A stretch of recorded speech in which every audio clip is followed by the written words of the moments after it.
Тема качества продуктов актуальна. Впереди новогодний стол. С профессиональной дотошностью журналисты расспросили про состав мордовских колбас и про их изготовление.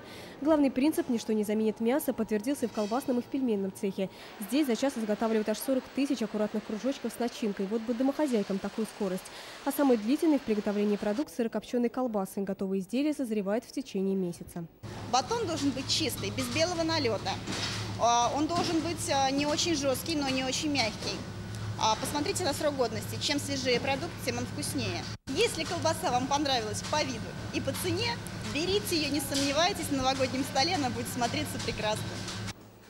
Новые веяния индустрии – сервелат с добавлением коньяка. Градус хоть и не сохраняется, но запах есть. А свежий острый сорт – дань австро-венграм. Эти знают толк в колбасе. Традиционные новогодние пожелания в Вене звучит так: чтобы был у тебя забор из колбасы. Может, и русским взять на заметку.